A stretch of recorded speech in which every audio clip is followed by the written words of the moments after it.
Hello, everybody. I was out shoveling ice and I lost track of time, so I'm a little late today. I apologize, and uh,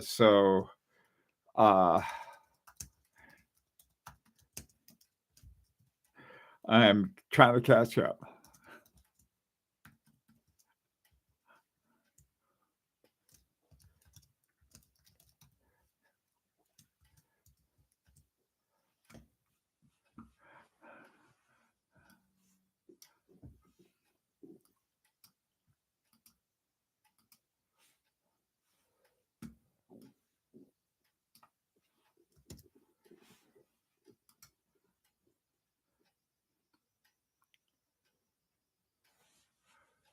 I am scrambling. Hi, hi, Mark.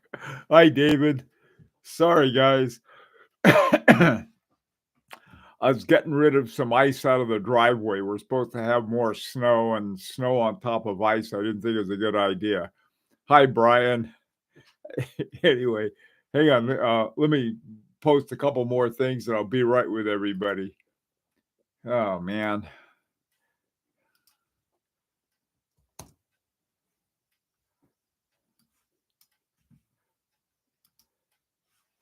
Hey, guys, well, I don't feel late in Oklahoma because they're an hour behind.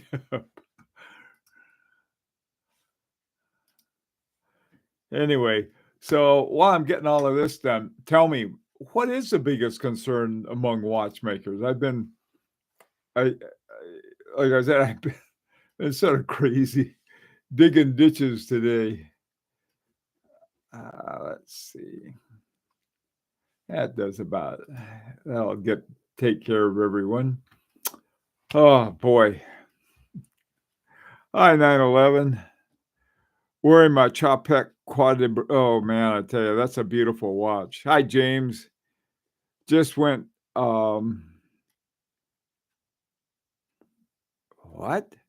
Pantamagon hunting. Patamagons and dumplings tonight. What is a patamagon? Oh my god. Hey, Steven, how you doing? Am I well?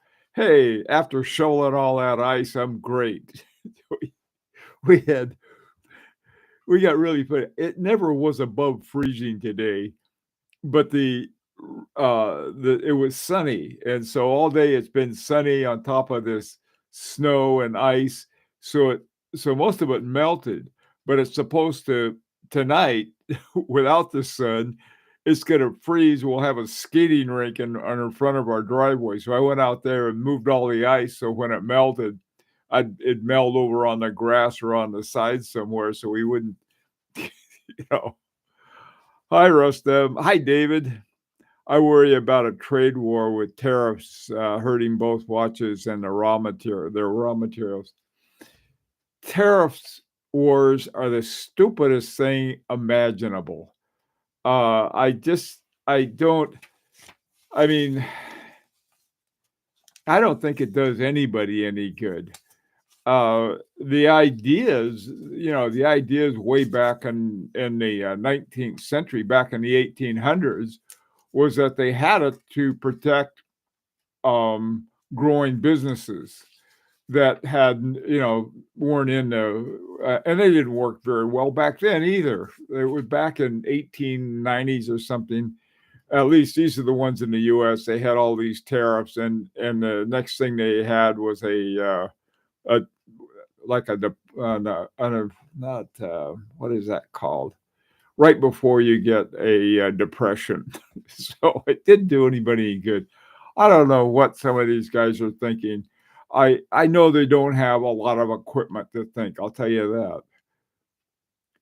So mine too, David. I'm with you on this. Jesus. That is a concern. Hey, Damon. Biggest concern: buying right, the right price, and something worthy of being owned and appreciated.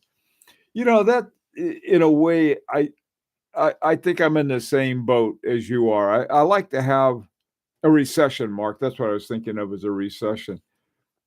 I have on my Chanel Monsieur. I probably said that wrong. It's just a nice watch, and every time I put it on, I'm very happy that I have it. And, Damon, I tell you, if I can do that with any watch, I'm happy I got it. And, they can't take it away from me. Nanner, nanner, nanner. Um, when I had it serviced by Chanel, they had the most amazing service of any watch I've ever seen. It cost me nothing. They shipped it back to Switzerland to fix it up, and then when they shipped it back here again, they sent it through another thing. It was great. And tariff has nothing to do with it. Thank God. Hey, Michael, how you doing? Throw salt on the ground to melt the ice growing up. Yeah.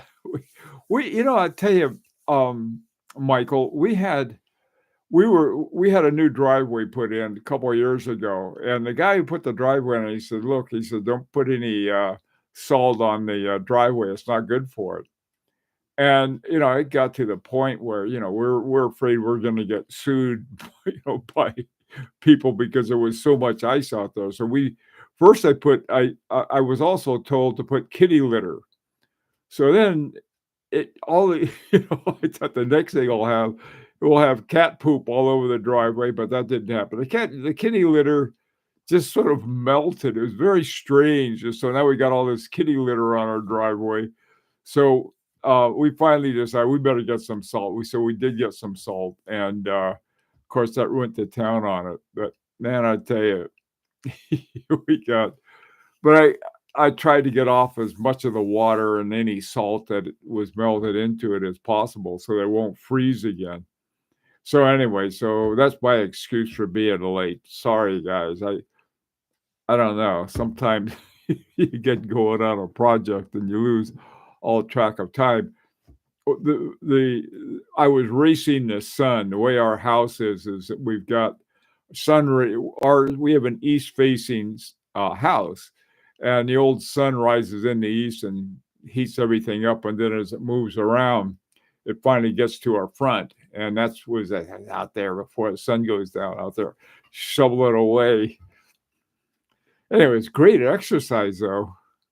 Hi, Allie, how you doing? 9/11, James Gary Hill down here in Florida. We've never heard of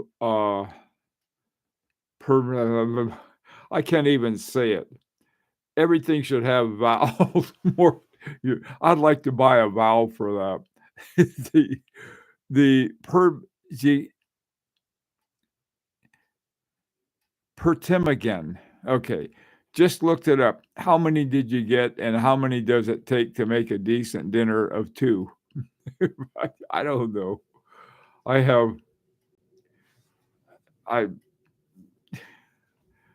don't. I am totally unacquainted with that. My concern is I can't afford the great watches built by masters. Instead, I have to buy mass-produced silicone watches. You don't have to. You can look around and find the good stuff. Hey, Rustem, I always try to buy great movements over great design, which might be difficult. Some watches are beautiful, yet mechanically. So true. That is very true. This is, yeah. It's funny. My concern at one time was in-house, not because I thought they must be better, but because I thought that if a watch company invested in their own movements, that made them more committed to sort of the whole enterprise of horology. But I've now come to think that some sort of have movements that are, that if you go down to the deep base, they're 6498 or something. But I've also found that good movements there aren't a lot of watchmakers. There was a really interesting article. I don't know if you guys ever read the articles that are in Chronos 24, because Chrono 24, they're trying to sell watches. But they had a thing on top watchmakers. And that was really pretty good because the watchmakers they talked about were really seriously good watchmakers. And so I was, that's finding those kinds of things. There are a lot of people who are really good at talking the talk, but I don't know if their horology is really up to snuff. I'll tell you a word to look out for and watch out for. And I'm going to tell the people at Agenor to quit using it if they're using it. And that's the word passionate. I mean, it sounds like I don't know, it sounds like a salesman's, some kind of con man's spiel. We're passionate about our watches. I saw this comedian and he had the same thing. I get this thing from my dentist, and the dentist says, "Oh, we're so excited that you're going to be coming to see us." Like, oh boy, we're going to get this guy.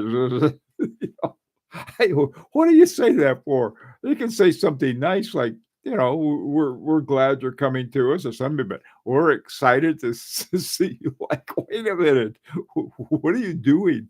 The same thing with the I don't know. It sort of looks like something from the Disney films, like the Seven Dwarves are out ho hum, or what is it? Hi ho, and off to work we go. We're passionate diamond miners or whatever they were doing.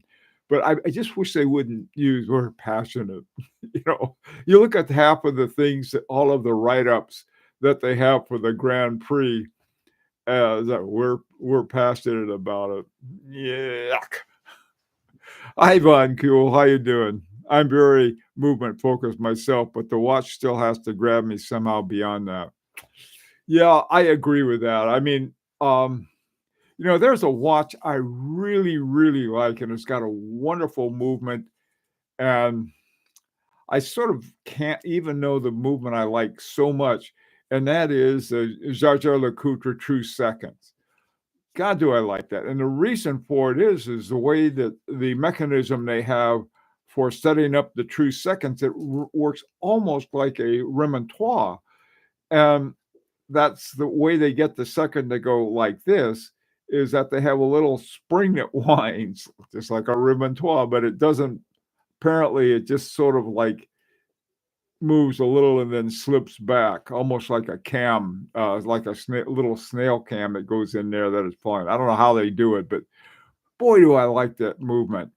And I like I don't think I have a mechanical jumping seconds, but have you seen the face on that thing?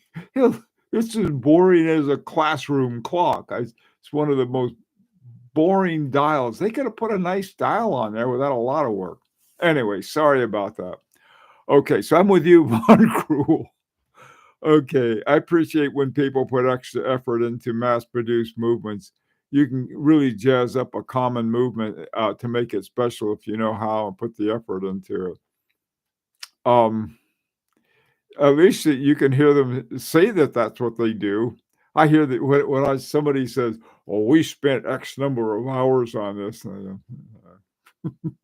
really, there's a number of hours they're working on it, and then they're looking at their cat videos, and then they're work on it some more, and racking up the hours on this. I don't know. I become, I guess. Maybe I'll become cynical when I'm old. Right now, I'm sort of a young cynic. Maybe later on I'll mellow out.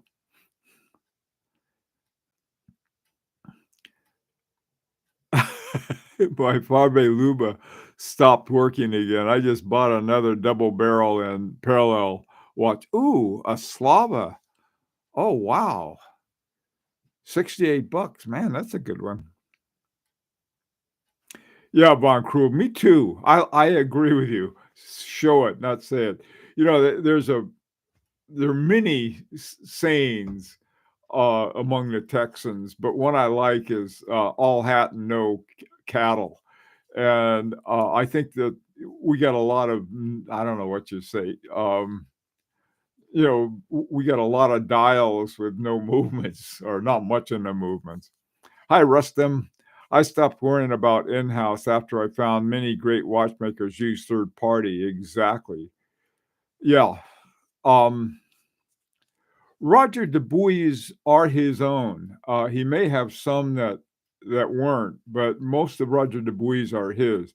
Girard-Perregaux tend to be in-house. Uh, Pages, I think, is not in-house, but they're not bad. They're pretty good ones.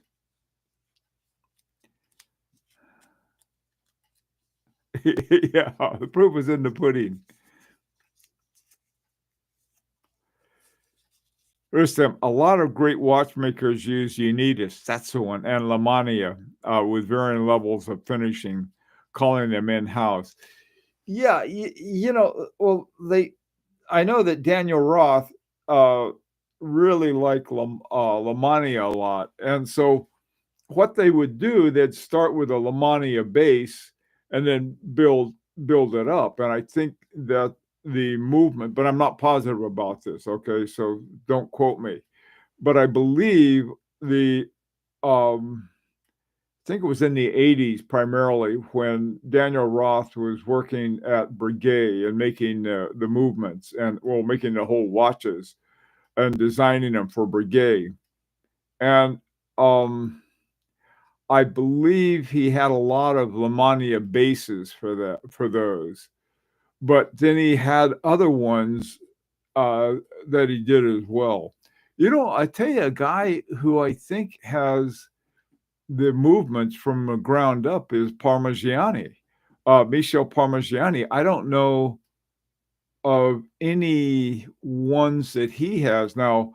Vaucher makes them makes the Parmigiani calibers for them, and then they have their other calibers. And the thing I'd like to find out about, and to me, it's sort of a interesting, fun question because I like Vaucher movements, is who designed the Vaucher movements? Were they designed originally by Michel Parmigiani, or do they have somebody else who is doing the designs at Vaucher?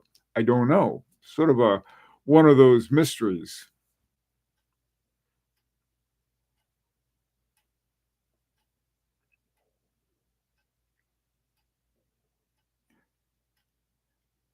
His chronometer is 100% Lamania based. Okay. How unique should a movement be to be called in-house? Good point. Um, you know, I don't know. It's a really good question. We've been dealing with Larique has been dealing with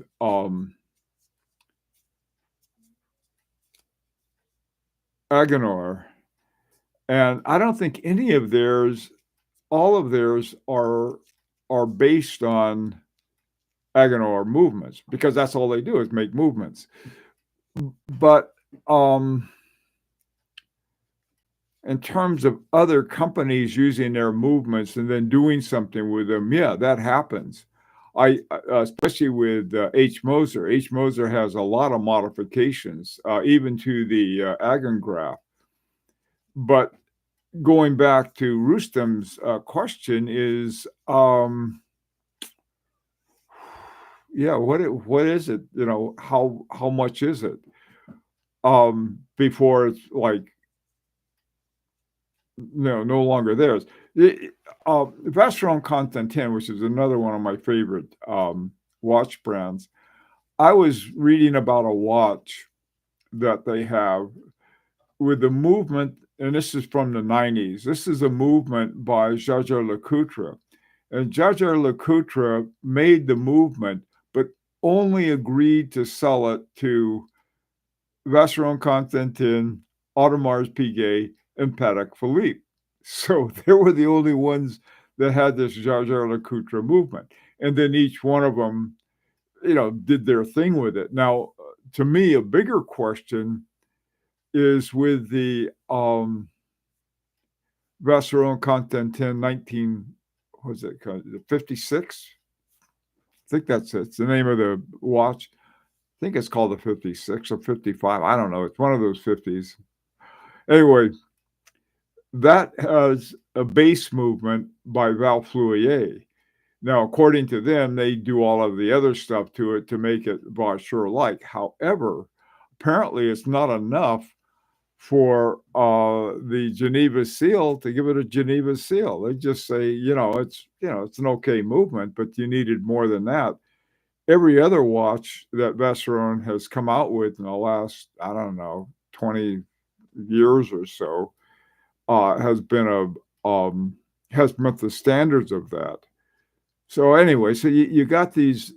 I think it's a good question, and a lot of things. So one of the things about Daniel Roth, I know, he says it's a Lamania because there's such good movements as a base movement. So I don't know. Hey, Rancher, you've been napping on and off, and oh no, you're under the weather.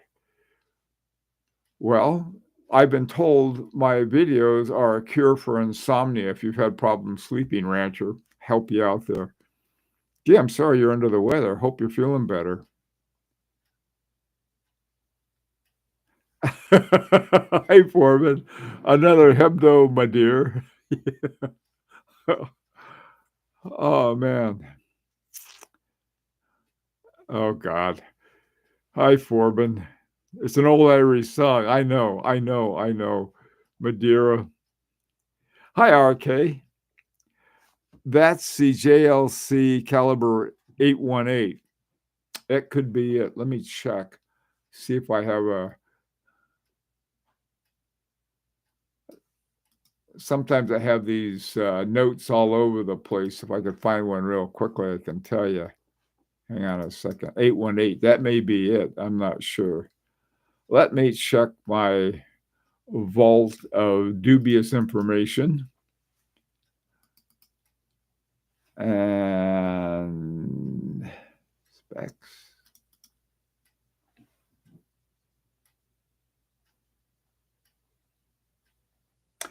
No, it's based on a Jaeger-LeCoultre 920 Iboche. So it's a 920, and the 818 may simply be another one that they do the same thing with. But this one was the whatever I said. I just forgot already.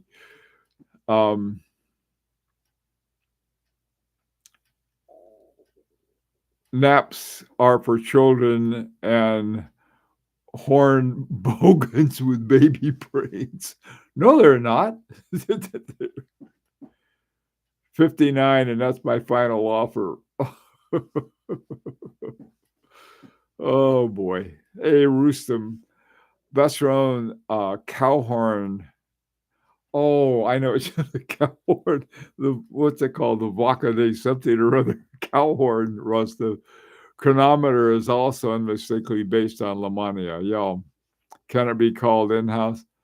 Well, no. I mean, it's a good point. I mean, I agree, Rooster. You can call it.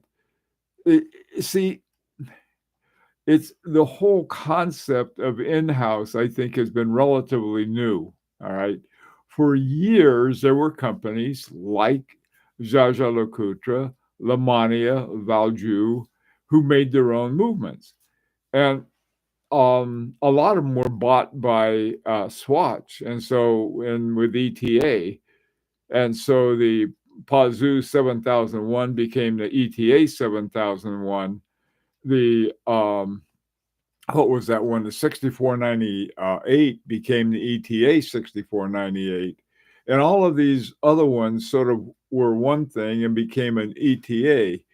And ETA were pretty good at mass production, but they mass produced pretty good movements. If they were really popular until I guess some point they said, okay, we're not going to sell them to anybody but our own in-house, our own group. Anyone in the Swatch stable. I don't know. Does JLC currently make them for other watchmakers? Michael, I don't know. That's another great question. Jesus Christ. Oh, I really is. They might. I don't know. See, here's why. This is an information source that we don't know a lot about because they lie. All right, to put it bluntly, they don't tell the truth because they think that if they say, "Well, we have a Jaeger-LeCoultre movement in it," people are going to say, "Oh, that's awful." There's this wonderful Van Cleef and Arpels. I think, yeah, one that a rancher had at one time. I think that had a Jaeger-LeCoultre movement in it. And I know that a lot of the Van Cleef and Arpels and Fabergé and God knows what other great houses have movements by other watchmakers. I don't know. And then, of course, Hermes owns 25% of Assure. Does that make it in-house? I don't know. It's sort of like, mm,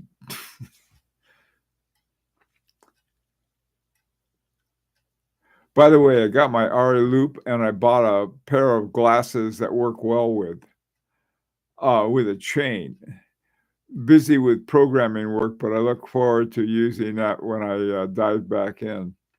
You know what I got, Von Cruel? I had with my when I had my loop on my glasses, they kept slipping off, and so I got just they have those.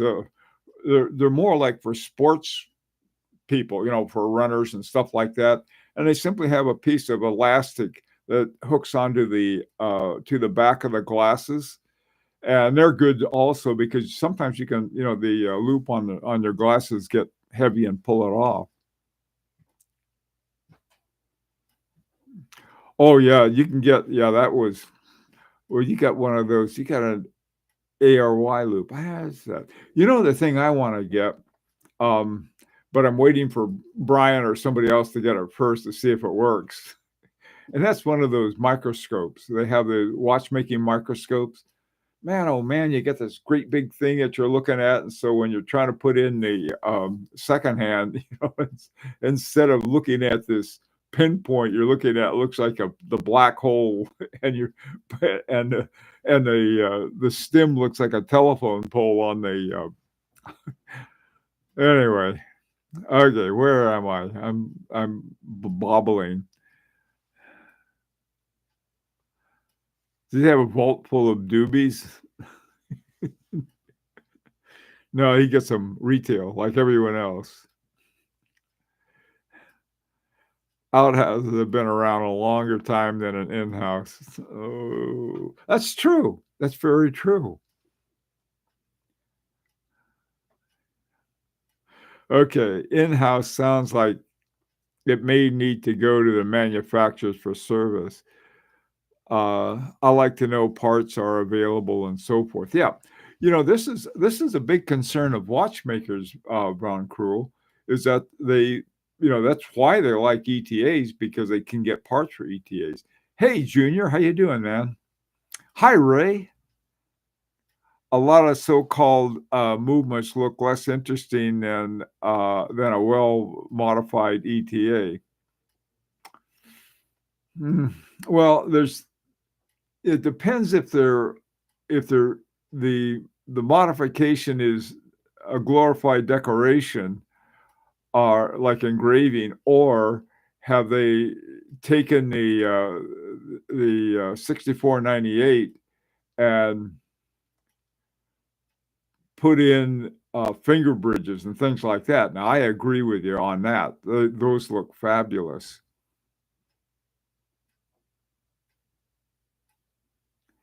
If Swatch is not selling their ETAs to others, are they putting silicone hairsprings in them to make different movements for their Swatch brands? The thing of it is that the agreement, I think, between Swatch, Rolex, and Patek Philippe on the silicone hairsprings is that they're not going to, what the patent lasts for 17 years or whatever it is, that they're not going to make it available to anybody for that amount of time. And a couple of things could happen during that time. Somebody else could figure out another way to make them with oh, yeah, as a matter of fact, let me tell you something that I just remembered. Remember Carol Forster Kasapi? She was the head of movement development at Cartier and really was very good at it. In fact, I think some of the ones coming out of Val Fleurier now are actually ones that she had designed. Then she went over to Tag Heuer. The last I heard at Tag Heuer, she was working on a carbon hairspring.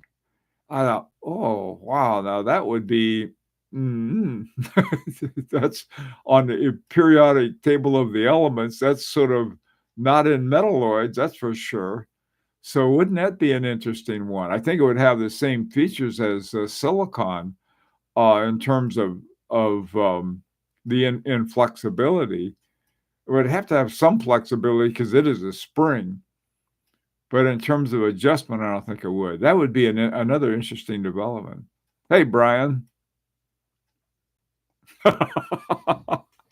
Okay, Brian. One of us will have to get one.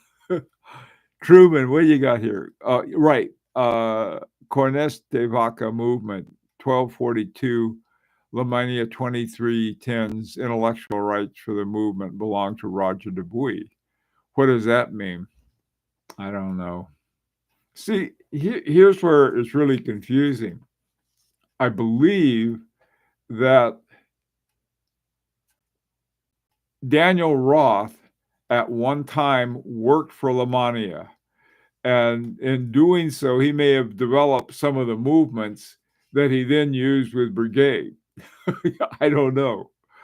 But I think I know that he had a lot of close ties with Lamania, but I'm not sure how and what all of that was. So yeah, it gets sort of mixed up.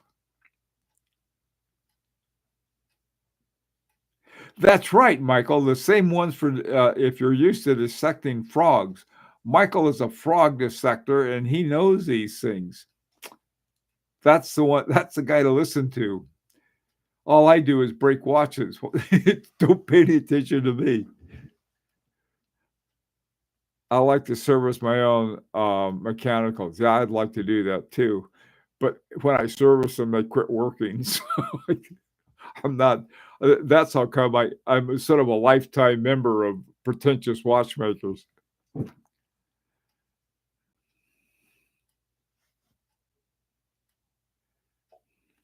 Yeah, Rancher, exactly. I got no problem with outhouse. Here is, I think, one example though of where that you can charge more. Let's say if some company went and got their movements from Mojan or from Agenor or from one of the really top watch movement makers. They don't brag about it. They should. I think Chopek had some from Mojan, from what is it, Crenode? Yeah, the Crenode ones that they put in. Those are by Mojan. But that I think they should really, say, hey, look at this. This is really an important movement. Yeah, I'm doing great, Stephen. I can't, but I did lose track of time out shoveling ice.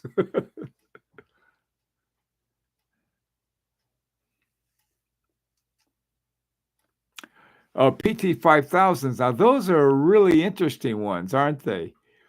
Aren't they the ones from Panerai? They had they call them PT something. When I first saw those, I got all excited. I thought, oh boy, Panerai is going to have their own movements now. But the reviews weren't too good. I soon will buy my grill, but I have a fear that there'll be watchmakers that can fix high horology watches.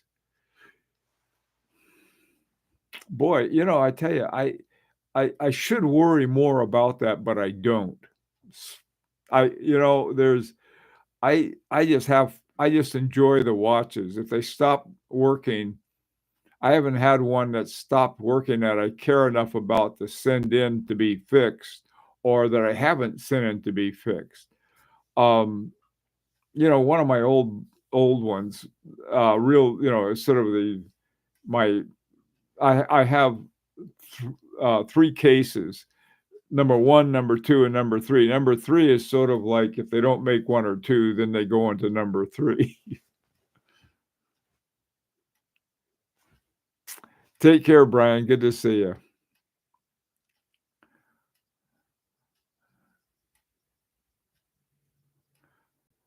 But don't hate carbon. I know it doesn't make any sense, does it? Maybe I got a crush on Kasapi. Who knows? I should denounce carbon.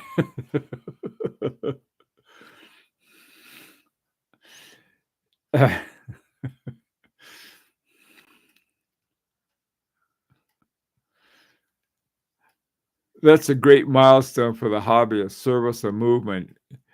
And no, and you didn't make it worse. I have done some service on the 6498s, and really, the one I made for my grandson, I got that thing down. I don't know how many times I adjusted it, but that thing keeps great time. It's on a Chinese knockoff of 6498, and that thing runs beautifully well.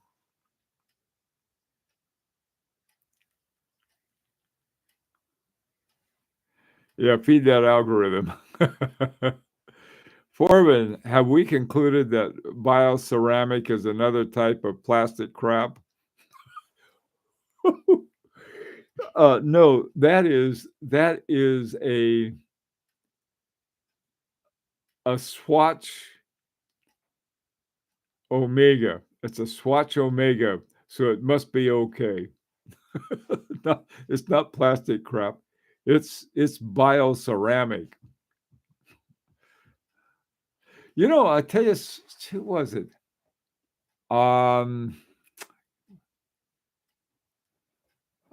they don't make their own movements, but they were experimenting a whole lot with different before anybody else with different things for their cases. I can't think of the name. Um, I had one of their watches for years. Raise starts with an R, I think. I can't remember it, but they had all of these great kind of like a metallologist or whatever they needed, and they have all of these incredible cases with all of these incredible materials that nobody else was using that they now are. So, of course, I can't brag about it because I can't remember their names.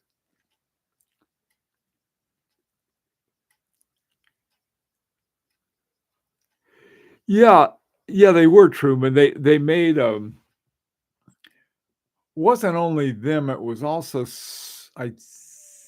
who else was I forgot, but they had this butterfly thing that they made, and it was like it was a device for constant force, and I remember when they came out with it, and everybody got all excited that wow, that's really cool.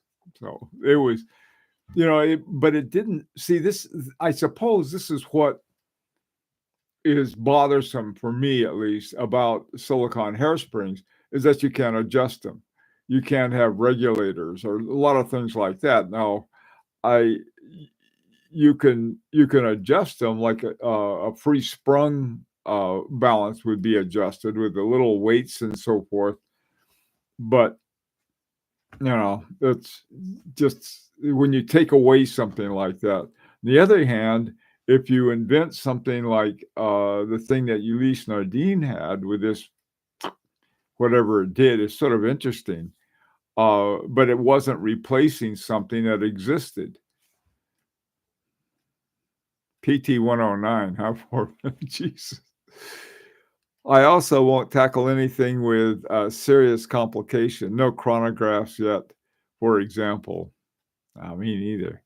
I do like playing with I like making my wooden models carved out of wood cardboard and rubber glue and put those together, sort of a proof of concept. Um, no, there are a lot of fun things you can do. Oh, PT-5000 is a Chinese clone of the 2824. Okay, like SW-200. I didn't know that. Saw an interview from H. Moser about their 30-second retrograde component made from their sister brand, Agonar. Yeah, um, I was looking at one of those at the, Watch Time show. I got all excited that they have that little 30-second, minute hand in there. That's really cool. It uses a double, snail cam to do that.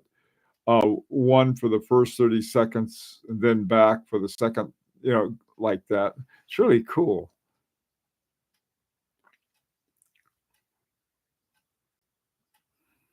I told the wife I was saving for my Grail. She said, "You already have a a Weber and a Hibachi." Oh,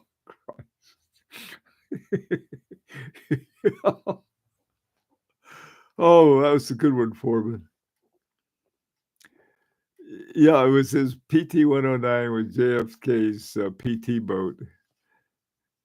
Well, cool. One thing that gave me a big charge as a hobbyist, the first time I placed a train wheel, you replaced a train wheel bridge? First try, it emboldened me enough that I since have gone on. You know, you know, that's happened to me too.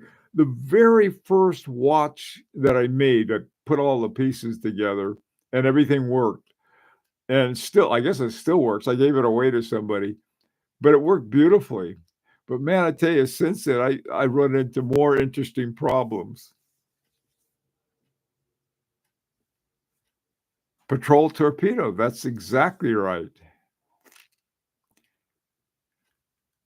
Hey, David, see, Google released Nardine silicone hairspring, and you'll see several reputable articles about the brands. They may have had them too. You know, was Billy the Kid a regulator? I thought the regulators were the guys who were fighting with the Earp brothers in Tombstone, Arizona. That's I had a great grandfather who migrated from Sweden, and I think he was the only Swede who ended up in Tombstone. Rado, that's what I was thinking of. Thanks, 9/11. Yeah, it's Rado did all of these great things with experiments and stuff that nobody else was doing with different materials. That was Rado. David, also, the experimental carbon hairspring has the exact same advantages and disadvantages those made of silicon. I'm not surprised. Horologically, there's no basis to distinguish between the two. You're absolutely right. I agree with that. Except I like Kasapi better. One of the guys who did some of the really development work was the guy Nicholas Mancuso, I think, who I think is now the CEO of the Horological Society of New York. We were just back and forth the other day about trying to get him some big graphics. Hey, let me ask you guys a question. I I sent some graphics to the Horological Society of New York, and Nick wrote back and said, could you do it in a higher resolution? And so I made them in higher resolution. But what happened when I emailed them as an attachment? They turned out to be like whatever my email agent decided was enough to send, and so and rather than having this high resolution, they weren't. Any suggestions for, without getting new software, put it that way, uh, can how big of a graphic can you put on, like,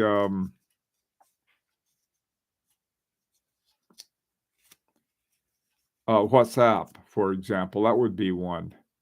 Anyway, so if you know, let me know. Hi, Ken, how you doing? I watched so many watch repair videos that I bought a simple mechanism, disassembled, reassembled it flawlessly in 4 hours. Wow, that's cool. Not hairspring, silicone anchor escapement, different things. They are different things indeed. Turns out those videos quietly loaded a lot of knowledge into my brain. Yeah.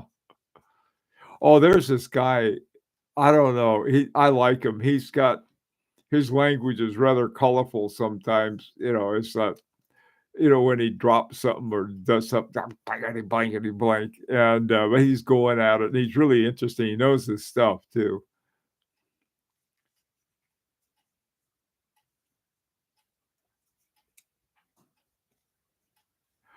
Why other YouTubers try to sell silicon. Look, y you know, if if somebody likes silicon, I mean, it's got a lot of advantages. I just don't that's not the kind of I didn't get in this hobby to make the horology better in the same path that they made that end up with a smartwatch. I mean, if you go back into history, you don't have to go, let's say, to the 70s or whenever they had the quartz crisis. The quartz was better because it it's keeps time better. That's all there is to it. The quartz that the quartz watches they developed, you can take the best, most expensive purely mechanical watch, and a quartz watch is going to be more accurate. Period. I mean, a $10 quartz watch you can buy down on Broadway. So then they decide, well, we're going to change things, and we're going to now be high horology, and we're going to talk about craftsmanship. We're going to talk about this and that. And to me, the silicon hairspring was simply a punt. Is that, well, we're having a problem with magnetization. Well, a lot of that, if you take a look at a Carl Haas hairspring, if you've ever had um, Harboring 2 uses Carl Haas, a Strawman hairspring. I have never had a single problem with magnetization with watches with either one of those hairsprings. And so the idea that, that Patek Philippe or any one of these other ones owned by Swatch couldn't have simply, oh, well, look at Rolex did. Rolex has got their, what is it called? Their blue Panachrome or something like that, their hairspring. That's a wonderful one that works with, it's a combination of niobium and zirconium, and it works great. And in fact, that's how come they got rid of the Faraday cage that was in both the Air King and the Milgauss. So anyway,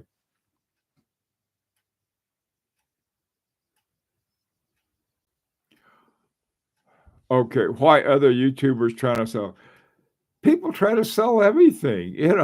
I was, this is what I hope that at least our discussions can be. And the only time we talk about buying and selling is how not to get screwed. That's about it, or how to find a good deal rather than trying to, hawk something. I think it's to really look at the fun part of it. Nicholas, yeah, Smoko, that's who it is. Monosos, yes, that's who it is. I think he may have had something to do with a company in San Francisco called Firehouse, which was an old firehouse where they turned into a high-tech lab where they make the silicone hairsprings.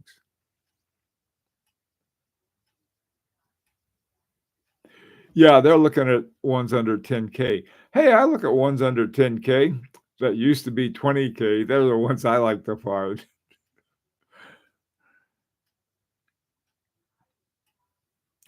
Upload to box. Ray, I'm not sure how to do that. Upload the box. Thanks, Smoko. Is there such a thing as zip files? Yeah. Yeah. Why didn't I use a zip file? I tell you, I think I'll try a zip file. That's a good idea. That's easy to do. I didn't know there would be such, I overlooked the easiest. The ones that work the very best are, what's it called? Um, Let me see if I can find it. There's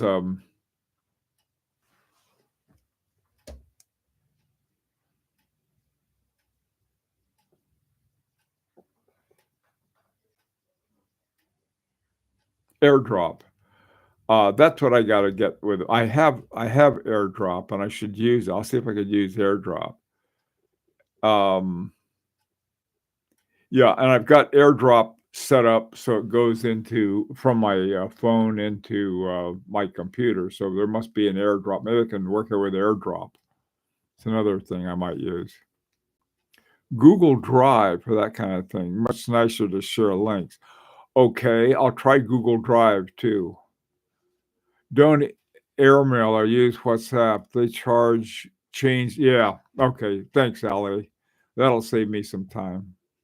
Forbin, patent on silicone hairsprings. It's expired already, but manufacturers have not rushed to it. Thanks, Forbin. I didn't know that. Maybe you also have a rational fear of magnets. No, I get along fine with magnets. I I don't I used to play with them a lot. Hi, Julius Caesar. How you doing? Parachrome. That's exactly the word I was trying to find. Thank you. Google Drive files can be up to 25 megs. Okay. Box. Where is Box?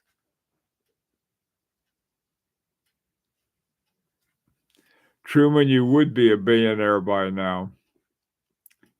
And you'd have some good watches too. That's the best part about it.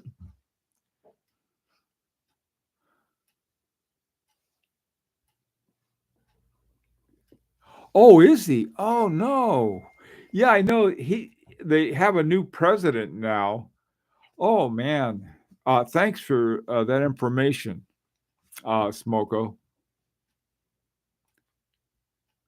Yeah, graphics they do lossless.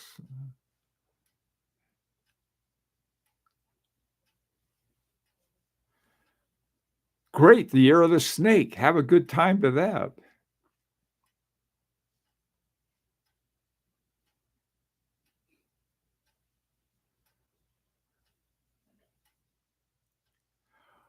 Okay. Um, there may be some of that. That what I know about Ulysse Nardine is more of the other those whatever those things were called.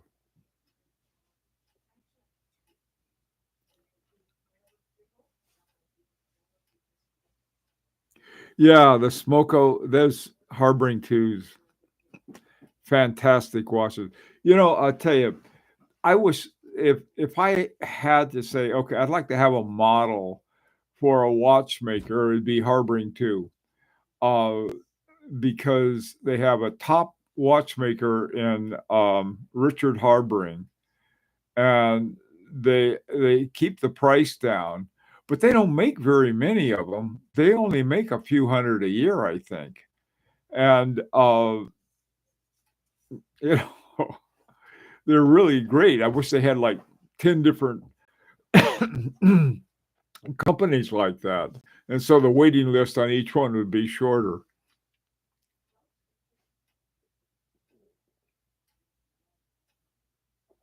Oh, fearing magnets. Yeah, that's I got magnets all over the place, the computers, microphones, everything has got a big magnet in it. But I have no idea what kind of hairspring is in, Chanel. I have to find out. Probably the same one that, Gautier uses, Romain Gautier. AirDrop is peer to peer, basically is Bluetooth. Okay. Hi, Howard, how you doing? The origination of the silicone hairspring came about with Ulysse Nardin's development of the Freak. Okay, conventional materials only gave 15 hours of power reserve.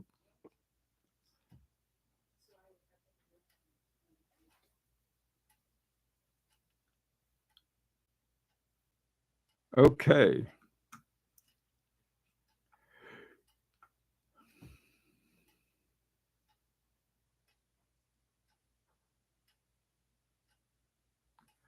Uh, the Strawman, I don't know. That's a good question. Um, the there's a lot of talk about how expensive the silicone hairsprings are. That's only if you include the development. Otherwise, they come out on these big sheets. They're very different than wire-based ones. They like to talk about how expensive they were, but they're not. I mean, after after you pay off the development cost, I think they've done that already. Uh, there's suddenly you got a very inexpensive, not only inexpensive in terms of the production of it, because what are they using? Silicon, was the most plentiful element on earth, I think. With silicon also too is that the whole mechanism, the whole work you have to do to wind the things to get them just right is very difficult. Um, so it's like here you got a thing that you basically punch out like you do a piece of a puzzle and pop it in there. And so it's something that is, which we all know watch companies are famous for, and that's a little hyperbole, if you will. But you know, I'm not gonna. It's if people want to use it, fine. That's I'm not. It's just sort of something I don't want to have anything to do with. But if other people want to use it, great. I like regulators. Anyway, guys, you can always demagnetize a mechanical watch. Use a compass to check. For quartz, you need a different demag tool. I don't even I don't even know quartz. Quartz is nothing but oxygen and silicon, so I doubt there's any difference. I don't think silicon has any magnetization problems at all, unless there's some big super one grabs them or something. Anyway, guys, let me apologize again for being so late. Like I said, I was out shoveling ice in the front. And so I'm late. Well, anyway, I went over, so it worked out. Take care. Have a great week and see you next time. And I won't be shoveling ice, I hope.